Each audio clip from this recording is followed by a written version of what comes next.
Welcome into Cougar Tracks here on the KSL Sports YouTube and KSL News Radio, your legacy home of the Cougars. I am your BYU insider, Mitch Harper.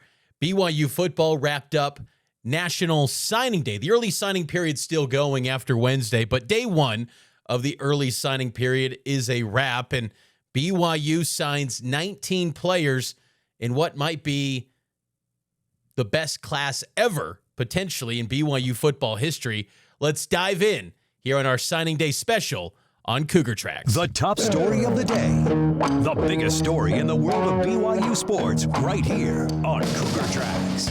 BYU football signs 19 players. 20th ranked class in the 24/7 Sports team recruiting rankings for the class of 2026. BYU football put together one heck of a recruiting class. This is a star-studded group that has a lot of talent to be some really special players and impactful players. And the most notable one of the group is quarterback Ryder Lyons, who, after some mixed signals, some mixed reports that he wasn't going to sign on Wednesday, the king of aura. Who's calling my who? Who's calling that? Who's calling that? The king of aura himself made it official at Folsom High School and signed on the dotted line and officially became a BYU Cougar. Ryder is 6'3", 225 pounds out of Folsom High School. He's the highest rated recruit in the Kalani Sitake era. That dates back to 2016. He's big time, folks. Ryder Lyons is that dude. He has incredible arm strength. I think what's impressive, too, watching many of his games during his senior season at Folsom, he is a leader. He is someone that rallies his team. They get behind him. It's crazy to me that the recruiting analysts dropped this guy from a 5-star to a 4. Again, the disrespect on BYU. What is the deal? I mean, it's nothing new to BYU fans. They know the drill by now.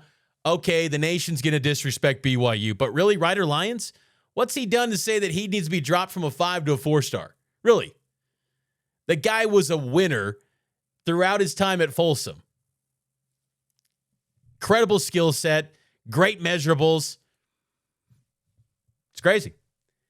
But to hold off the likes of Oregon, USC, Michigan, Miami, Ryder Lyons is an incredible talent, and he's coming to BYU. Highest rated quarterback that BYU has signed since Ben Olsen.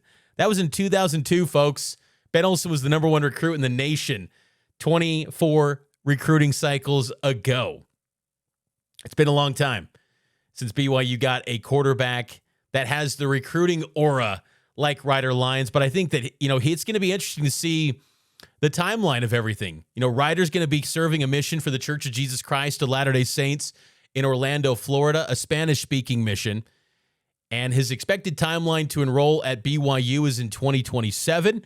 You would assume, and that's probably naive to ever just assume anything in college football, but Bear Bachmeier is, at that time, expected to be a junior, and Bear has cemented himself as QB1 until further notice. You go 11-1 in a regular season, you're that guy until otherwise noted. So Ryder, he can go on his mission. If he does the one-year mission, as he stated, the timeline, arrive at BYU in 2027, you would then think that 2028 could be the spot where Ryder Lyons maybe could be quarterback one for BYU.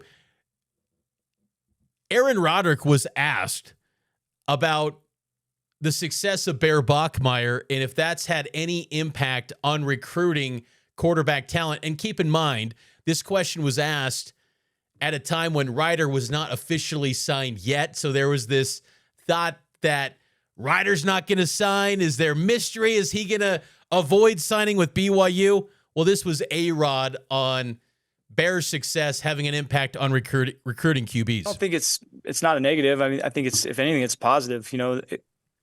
QBs, most quarterbacks want to go to a place where there's been a history of good quarterback play, and especially a recent history. I mean, obviously the quarterback play here going back in the old days was unbelievable, and we've had as good of a tradition at this school as almost as good as anywhere in the country. But I think with quarterback recruits, your recent history is what really matters the most. And ours has been solid. And so when we recruit quarterbacks, they're usually interested in this place. And I also think that it's a unique position where QBs are confident guys. The great ones believe in themselves, and they don't worry too much about who's in front of them or who's already there. They usually believe, I'm going to go be the guy. And so I haven't had anybody say, I'm not interested in BYU because you're starting a freshman. That has not come up yet. I love that commentary from Aaron Roderick because he hit it on the head. Quarterbacks are confident, man. They don't go to any quarterback situation and say, I need to be handed the job. If they are, they're not the right guy. They can't be ducking the situation. They invite any sort of competition. And when Ryder Lyons shows up on campus, he'll push Bear to be better. Ryder Lyons, though, you create situations for him to be able to impact the program right away when he arrives on campus. He's that good. Ryder Lyons is going to be a special player at BYU. I mean, the sheet of offers: Oregon, Alabama, Arizona, Arizona State, Auburn, Colorado, Florida, Florida State, Georgia, LSU, Michigan, Notre Dame, Ohio State. Again, the who's who. And BYU got him. So that's a big-time get. And to get the top LDS player, that's huge as well. And he's a guy that wants to serve a mission for the Church of Jesus Christ of Latter-day Saints. This was also Aaron Roderick on high-level quarterback play taking place at BYU right now. I think our quarterback play here has been really good for a while now. And so it's going to continue to be really good. And no matter who's here, we're going to keep playing at a high level at QB. Hard to argue with Aaron Roderick on that commentary because he's done it. Think about since he's been at BYU in 2018 to now, Zach Wilson, Jaron Hall, Keaton Slovis, all those guys got opportunities in the NFL. Jake Retzloff, he won 11 games in a season for BYU a year ago. Bear Bachmeier led BYU to the best regular season in terms of wins since 2001, off to the Big 12 championship game. So it's a little bit of a quarterback factory again. But I think it can go to an even higher level with Bear and with Ryder Lyons. The pipeline is in a great place for BYU's quarterback situation, and Ryder Lyons is going to be the face of this program eventually. I would be pretty confident about that. His senior year, he passed for 3,270 yards. Junior year, 3,011 yards. Sophomore year, 3,578 yards. Oh, let's downgrade him to a 4-star. Okay. Navy All-American coming up in January, which will air on KSL 5 TV. You can go on and on about Ryder Lyons. He is a special talent in every sense of the word. You just watch him, too, his dual threat ability. He's so physical, too. I mean, he's a guy, he's not physical like Bear, but he's not afraid of contact either. He'll get into the mix. He's not going to be a guy that runs up the middle like Bear, but he can get out to the edge. He's got good footwork, great technician. I mean, he's been a guy that BYU's been recruiting since 8th grade. This is kind of an old school recruitment where it took time. It was building a relationship early on and growing that relationship. And Kalani Sitake and Aaron Roderick have outstanding relationships with him. I remember, too, when Ryder was announcing his mission call for the Church of Jesus Christ of Latter-day Saints, it was fun to watch it on Instagram. He announced that he was going to Orlando, Florida, Spanish-speaking. Kalani Sitake was in the call, or in the Instagram video, watching, because you can see on Instagram who is also watching the video. So I see Kalani's in there, and then I also see Dan Lanning's in there. And recently, with the Penn State drama with Kalani, easy to think, hey, does Ryder Lyons not sign? And it would have been easy for him to say, you know what, let me pump the brakes a little bit. Let me pump the brakes and kind of get a feeler for everything. That's why it was so critical for Kalani to get the extension done by Wednesday because this whole thought of, I'll wait till the Big 12 championship game. No, that wasn't going to work. It had to be done on Tuesday. It got accelerated. It was completely in the public eye. You had to get some resolution by signing day, and it worked for all parties involved because had Kalani not cleared the air, Ryder could have easily just said, I'll pump the brakes and wait until February or wait until 2027, and then he's a complete free agent, basically. And following recruiting as long as I have, when a guy doesn't sign, when he's initially committed, I'd probably have to dive into the numbers and look at the percentages, but typically it's not great. It's not great that they end up signing and enrolling. So it was huge that Ryder just got it done, signed. He's a BYU Cougar. He's part of the family, as Kalani likes to say, and away we go. But Ryder Lyons, big-time talent for BYU. Some other guys that are some impressive players on this BYU football signing day class in 2026. Brock Harris, tight end, 6'6", 245 pounds out of Pineview High School in St. George. I had the chance to watch him in person in August. And let me tell you, his size just stood out like a sore thumb. If you didn't know anything about, if you just told some random football fan that's at a high school game and said, hey, which one of these guys is going D1 to play college football?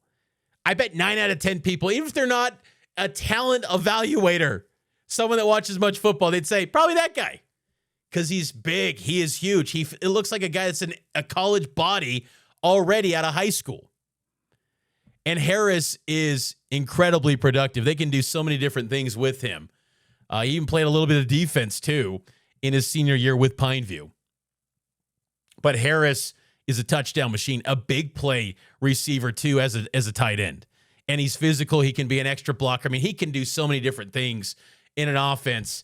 So versatile. And the tight ends in general that BYU signed in this group are really talented. Ty Getchie, 6'6", 220 pounds out of Colorado. Really good football player. Got the chance to see him briefly at the Under Armour Next camp in May. And unfortunately, he was dealing with a little bit of a hamstring injury. So he was off to the sideline, which was a bummer because I really wanted to see him in person. But he's got a close connection to Andrew George. He told me back in May that he was planning to serve a mission after playing one season at BYU in 2026, then going out on a mission in 2027. But again, everyone's timelines are different, and that depends on personal feels and what they want to do with their mission. But Getchie is a really good player, 4-star tight end, so underrated. I don't think anyone's talking about him enough. And I think that this guy has so much upside that his best days in football are clearly ahead of him.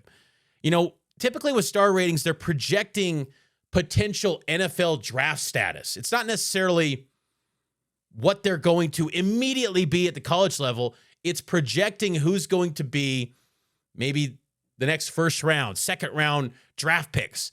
And for 4-star prospects, you're saying that's probably at a minimum an NFL draft pick as a 4-star, or a priority undrafted free agent on the high end where you're getting the first calls right when the draft is over. That's kind of like the floor for a 4-star.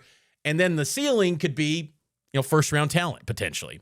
So when you get a 4-star designation, that's pretty noteworthy. And that's Getchie, 6'6", 220 pounds, again, out of Colorado. Cherry Creek High School, a Colorado powerhouse in the prep scene. Another tight end. Again, this is a really good tight end class. Parker Ord, 6'4", 215 pounds. His uncle is Andrew Ord, who played at BYU with Kalani Sitake in the late 90s, early 2000s. His dad is a mission president for the Church of Jesus Christ of Latter-day Saints. Parker Ord, very good football player, too, down in the state of Texas in Frisco. I like what BYU is building at the tight end position. I think that's been an area where when you project out and look at the pipeline at the tight end position, I kind of look at the 2026 season. You've got Anthony Olson, who could return, guys that are coming back from this year's team. Kean Need. You've also got Ethan Wood, a New Mexico State transfer. Noah Moiaki, who's shown moments. He's played. He's been primarily a blocker outside of week one. Will Zundel, kind of the special teams energy guy. Tucker Kelleher was kind of out of sight, out of mind, really, after fall camp. Jacob Nye was dealing with an injury. You got Ty Getchie, Matthew Frederick from East High School, Reiner Swanson, who's currently on a mission. He had, during fall camp, was at home because he suffered an injury on the mission. Now he's back out on the field, I believe. Brock Harris. This tight end group is really good. And then Parker Ord as well. Parker Ord is one of the players that will be serving a mission for the church before enrolling at BYU. Plans to serve a mission like Ryder Lyons and Brock Harris as well. Brock Harris can be serving in Spokane, Washington. Parker Ord's going to serve a mission as well. Another player that's going to be serving a mission for the church is Jax Tanner, offensive lineman.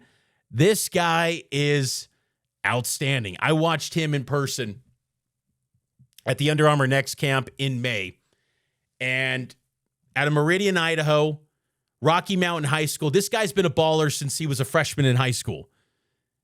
Been an anchor along the varsity offensive line at Rocky Mountain High, and basically been, you don't get through to him. He doesn't give up sacks. He doesn't give up anything.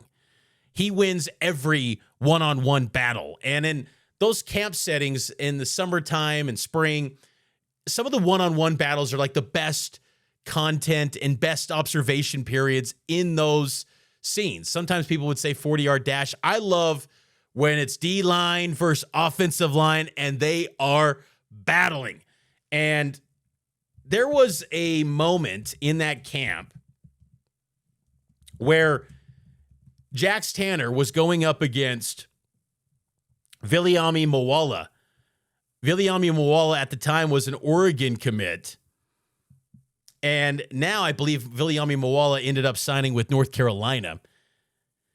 But he's going up against Viliami Moala, and Moala cannot be stopped by anyone. No one. And Jax Tanner lines up and stonewalls him once. There were some ones where Moala got by, but man, it was some battles of high-level, epic proportions. I loved it. It was great because Moala was just unguardable by anyone.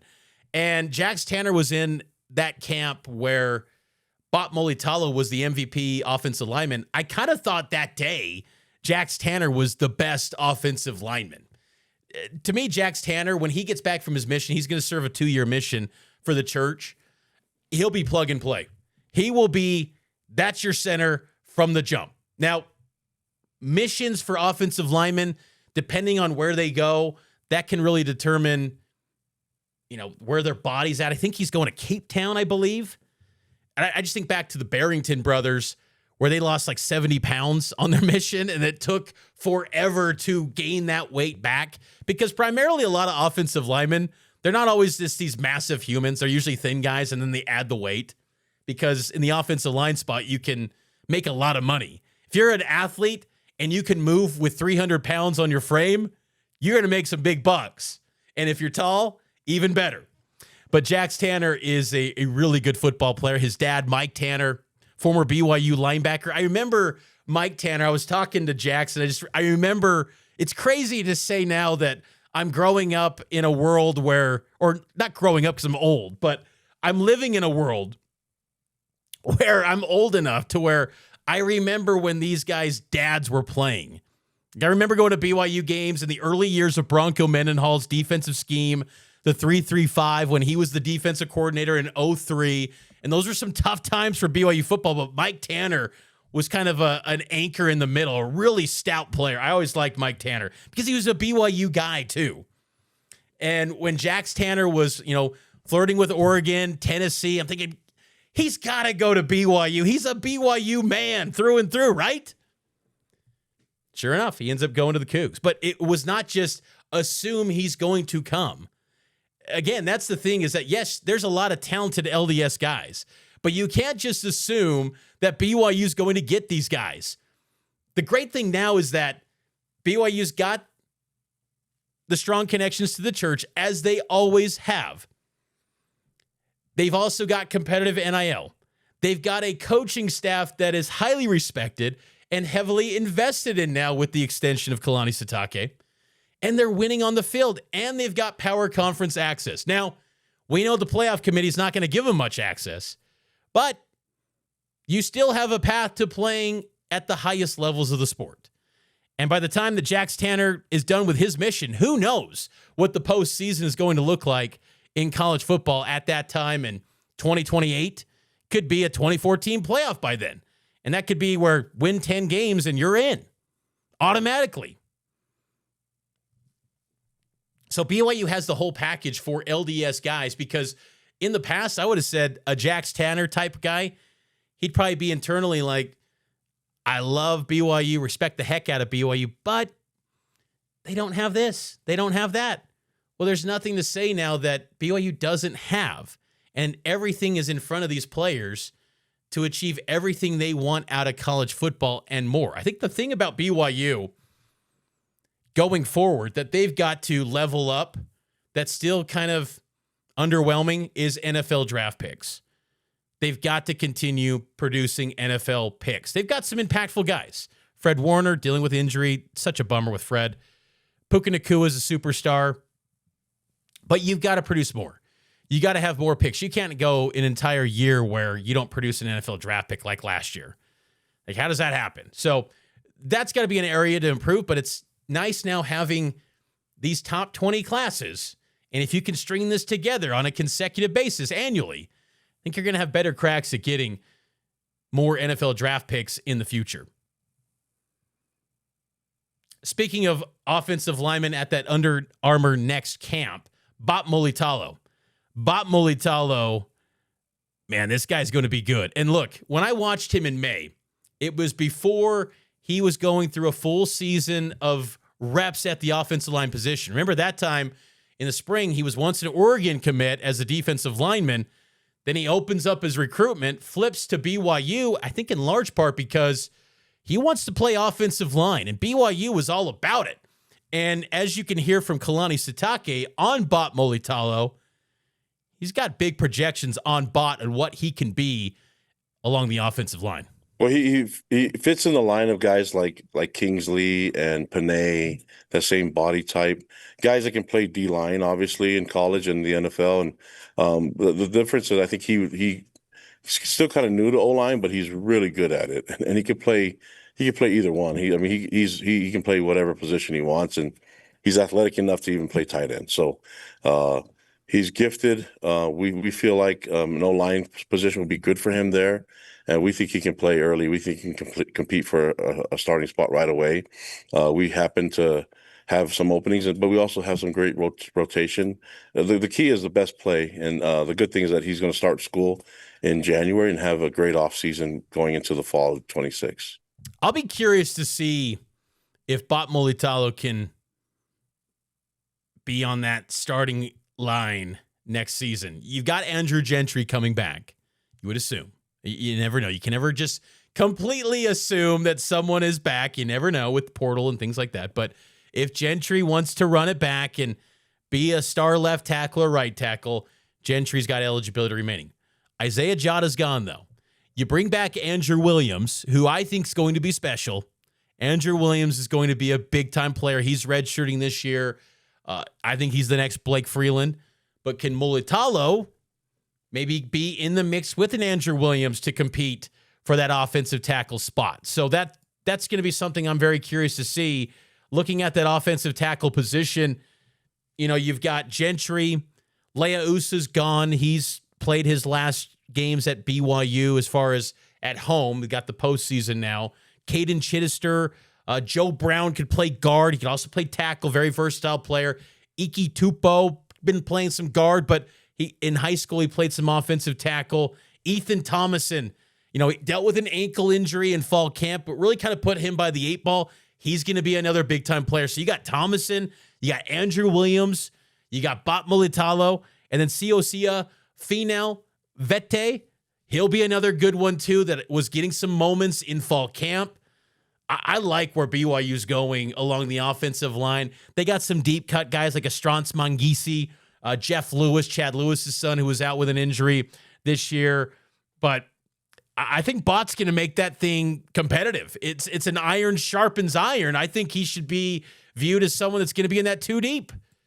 When you're a 4-star top 100 recruit, that should be the expectation for someone like a Bott Moly Talo. And when you get the Kingsley Penei Sewell comparison, makes all the sense in the world, man, for him to flip from D-line to offensive line. And at a place like BYU that is pumping out NFL linemen, good spot to be.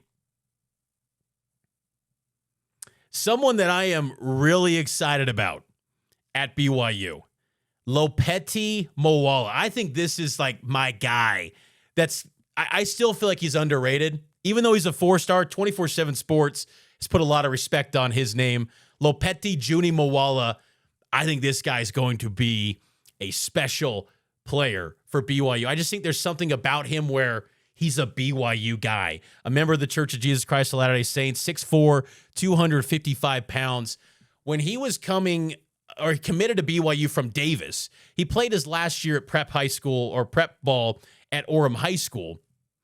I thought to myself, watching his huddle film and following his recruitment, I thought, how on earth is this guy only a 3-star? He's just dominant. He can play D-end. He can play D-tackle. He's got the frame where you can add more weight to him. And BYU's had a lot of success with these type of guys. You can think of, a John Nelson, a Blake Mangelson, John Talmoy Peau. You can do a lot of different things. Lorenzo Falatea back in the day. Moala, though, might be at an even higher level than all those names I mentioned. Those were a lot of developmental guys. Juni Moala is just an outstanding, highly productive player. Go watch the state playoffs. He's everywhere, just making an impact. And one of the things I love when watching high school prospects, I just want to sometimes see game film and highlights where you're just completely dominating. If you're just a tier above your peers. And look, anyone that's signing at the D1, especially the power conference level, they're clearly a tier above their peers. But sometimes there's cases where maybe their, athleticism and their track and field background is what leads to them getting scholarship opportunities and playing at the next level, but they're a little bit more projection based. And Moala, still, I think there's room to grow in his game, but I look at him as someone where he was terrorizing opposing offenses. I think Moala is going to be just one heck of a football player at BYU, and he's a BYU guy. I mean, again, when you get players that just are devout members of the church, very humble, meek and humble, like Kalani loves, those are the BYU guys you got to get, and you got to hit it out of the park and make sure they're playing at BYU. And I just think he is one that I feel like you're going to hear a lot about him in his BYU career. Very excited about Lopeti Moala. Someone else that I'm really excited to see in his BYU career, it's going to take some time to see him, though, is Adam Bywater. He's going to be serving a mission for the Church of Jesus Christ of Latter-day Saints coming out of Olympus High School. 6'4", 215 pounds is Adam Bywater, and he's just like his brother Ben. Kind of got a similar demeanor. I talked to him in May at the Under Armour Next Camp. Got a similar vibe, the way he talks. I love talking with Ben Bywater. I thought he was one of my favorites to talk to on the BYU beat, and I think Adam's going to be someone that maybe has a little bit higher ceiling potentially. Ben was primarily, rugby guy, then turned into a football player, and his recruitment was kind of under the radar. Adam had a lot more recruiting interest. You had, the likes of Utah, Arizona State, Boise State were all in the mix. And there were times, too, where I thought, this isn't a foregone conclusion where it's just a slam dunk. BYU's going to get Adam Bywater. They had to battle. There were times where I thought this could be in favor of Utah. But ultimately, they get him. And I think that's a great get for the Cougars to have Adam Bywater. I think is going to be, a really stout linebacker. BYU and linebackers, say less. Like, they just always produce really good linebackers at BYU. There's something about LDS people and linebackers. I don't know how to describe it, but they're good. It's just a pipeline of really talented linebackers, particularly in the state and just the LDS people in general. It's just a spot where there's been a lot of success over the years. Someone else that I'm really excited about, and I think he's a projection guy, and he's going to be someone that maybe takes a couple of years. Think about in the mold of Evan Johnson, where maybe there's 2 years where there's not much of a dent early on, but around year 3, if there's patience shown, he takes off and is one of the top players in the team. In the secondary, Antonio T.J. Johnson, 6'4", 170 pounds, out of Fort Worth, Texas. Recruited by Miami, Ohio, Sacramento State, Texas State, and UTEP. Those offers are not going to blow your socks off.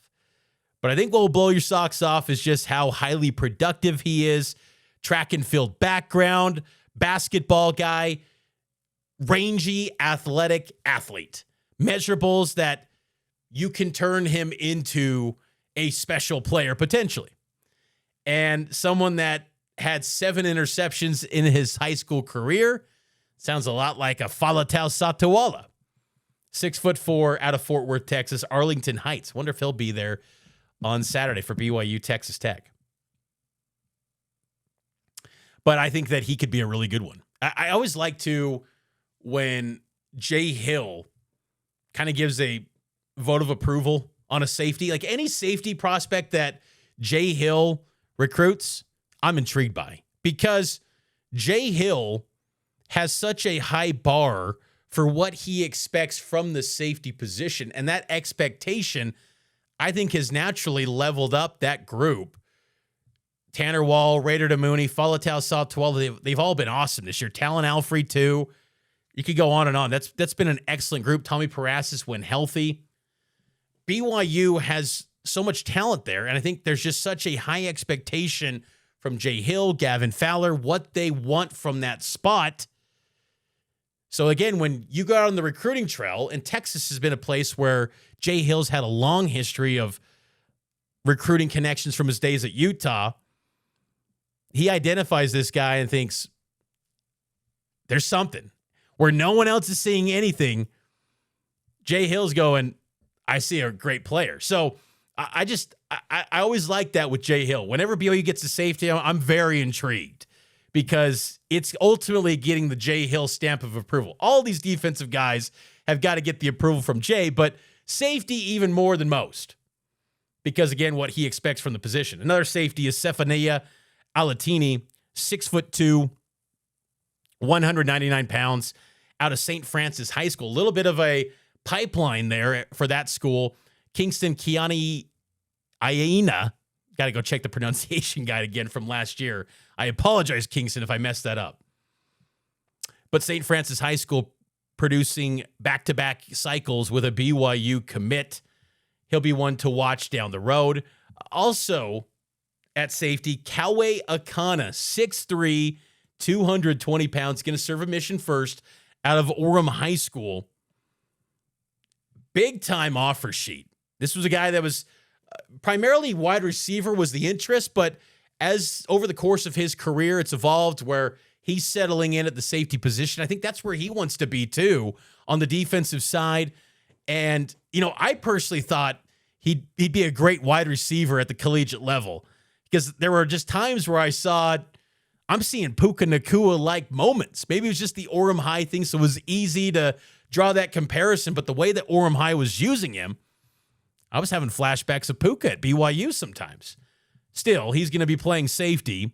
He's the cousin of BYU edge rusher Tausili Akana. Again, he's going to serve a mission first. He was also part of Ryder Lyons' Cold Hearts 7-on-7 team in Overtime Elite. He was part of that group as well. So Kawe Akana, another safety that's in this talented top 20 recruiting class nationally for the BYU football team. And another safety is Matthew Mason, 6'3", 190 pounds, out of Las Vegas, Nevada. This guy is a hitter, man. He loves to make a tackle, get up in the box, and go hit someone. Again, it's a nice pairing where you've got TJ, and then you got Matthew Mason. TJ is kind of like the Falatau where he's going to get the picks, make the acrobatic athletic plays. And then you got a Matthew Mason who's kind of the next Raider DeMooney, where he's going to lay the hit stick. He's going to jar a ball loose, come up with a fumble recovery, things like that. That's Matthew Mason. So really productive player as well. he was very good. You go watch some of his games in Vegas, like it stood out. He was the best player on the field in many of those games. And again, that's something that you like to see, where when BYU's offering guys, you don't want them to just look like, do they really belong at the collegiate level? There were times early on in the Kalani era where I'd kind of ask myself on some recruits and I'd say, okay, maybe I can see it with the size, the measurables, but is this a D1 guy? I don't have that thought process anymore with this class. And I think that's a byproduct of the Big 12 bump, the winning on the field, and again, the competitiveness in NIL for BYU.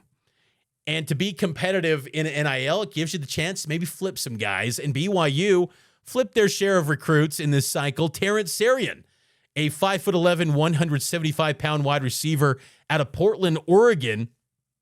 He was once committed to the Washington Huskies before flipping his pledge to BYU. 1,299 total receiving yards in his high school career, including 818 in his junior season. 10 receiving touchdowns, and he was also a 7-on-7 teammate with BYU commit Brock Harris. So very excited to see what Sarian can do. You look at the wide receiver position group long-term for the Cougars. Remember, you got LaMason Waller, who redshirted this season. He'll be in the mix in 2026 because you lose Chase Roberts. But that wide receiver position, you got Parker Kingston, Tiger Bachmeier, JoJo runs it back, Cody Hagan, Reggie Frischneck, Dom McKenzie, Tay Nakua. I got to think someone probably in that group. You'd love to see all of them, but you probably think that someone's going to say, I'm going to go in the portal. You got all those guys coming back potentially. LaMason Waller, Jet Nilsson comes back from Mission. He's already back. He was mission companions with Enoch Watson, who was another quarterback that's going to be in the pipeline coming up in January. And I think he's a talented signal caller that's going to be in the mix for this BYU football program. A lot of wide receivers. Trey Roberts, Chase Roberts' younger brother, who I really liked in fall camp, got some run in week 1 against Portland State. Asher Young from Orem High School comes back from a mission. So many guys. And another wide receiver is Legend Glasker, the cousin of BYU linebacker Isaiah Glasker. And Legend, awesome name, by the way. How can you not love that name? Legend Glasker, 6'2", 175 pounds. He was recruited by Kansas State. And the way that he plays, I don't know how to describe it, but he's like a K-State guy. That made total sense to me that he's getting offered by them. If you know, you know. The way that K-State recruits, JUCO guys, under-the-radar dudes from like pockets of the country that you would think, why is K-State getting in the mix for them? But Glasker kind of fits that. He's super underrated, I think. As a senior, had 676 yards on 37 receptions with 9 touchdowns and had 206 rushing yards as well. Jet sweep, anyone? Okay. Jet sweep, anyone? I think so with Legend Glasker. That'll be a good one for the Cougars. I think Glasker's going to be one to watch. And again, he's a Glasker. Isaiah's a stud. Legend's a stud. We'll see how it goes. His Lehigh High School running mate, Devon Eka, 5'11", 190 pounds, running back. And look, I talked about this when he committed. You look at the running back pipeline, and Aaron Rodder kind of touched on it earlier today at his press conference. It's a kind of bare cupboard. He didn't say bare, but especially if LJ leaves and goes to the NFL, he went through senior day. Eka can have a chance to compete and earn some opportunities. Now, BYU, I think, has got to get at least 2 portal guys, at least. Maybe 3, just to make sure you got all this competition in spring and then you make itself work. You've got to replenish that running back room because how it's been working this year is just, there's no one. There's no one to turn to outside of LJ and Bear. And thank goodness Bear is more than enough capable to, one, run the football, but withstand hits. You have no alternatives running the football besides LJ Martin. Yes, the receivers with jet sweeps, but let's get some thunder and lightning. Let's get some pairings. Like Texas Tech's situation at running back with Dickey and Jacoby Williams. I mean, that's what you want. you want a little bit of thunder and lightning. It's a shame that BYU didn't have that with LJ Martin this year. It could have been with Sione Mo. And again, Sione Mo is going to come back, and he's on the depth chart this week for the Big 12 championship game. But still, I don't think you just anoint him the number one spot. I think you make him earn it.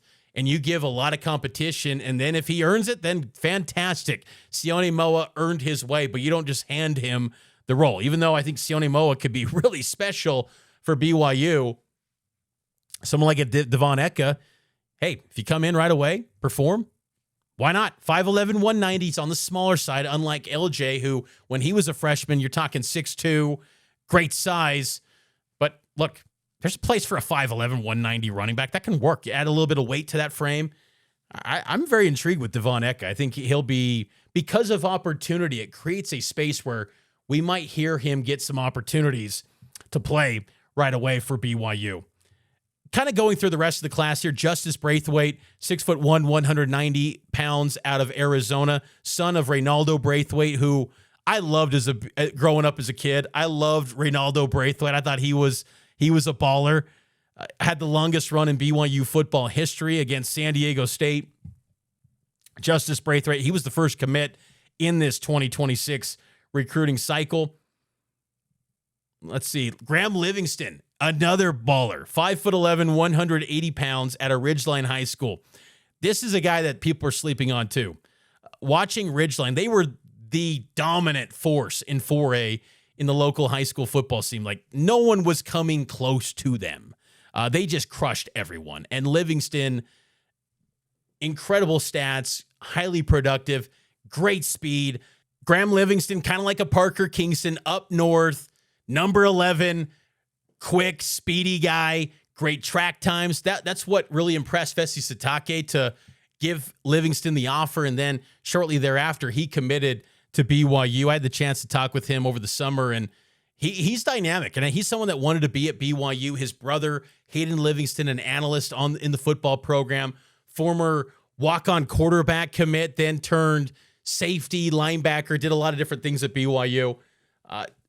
Graham Livingston, I think he's going to be one to watch. I think that is not, like, there's still the recruits that not everyone can be, 10-plus Power 4 offer sheets. Not everyone. There's still a place, though, for a local guy with great, speed and intangibles and highly productive. You still want to get that guy. You still want to get them on board if they're worthy of getting an offer. And Fesi Sitake, who has done a really nice job at evaluating wide receivers, who are we to say that's not the move? He turned Parker Kingston really into a highly productive player. Why can't Graham Livingston be that for BYU as well? Nehemiah Cologne, 6'4", 265 pounds out of Stillwater, Oklahoma.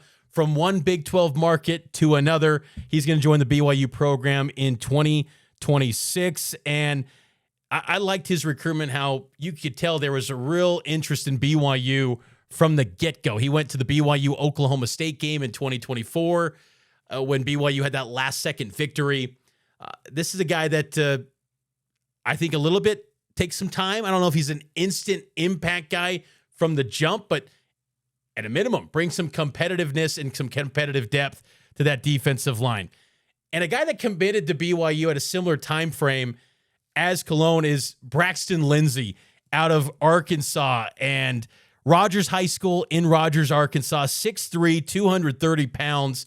I asked Jay Hill about Braxton Lindsay because BYU beat out a handful of SEC teams for him, and with him being from the state of Arkansas in SEC territory, I wanted to know how heated of a battle that was to get Lindsay, and this was Jay Hill. He's definitely one of my favorite guys we've recruited in the last couple of years. Very athletic, very physical.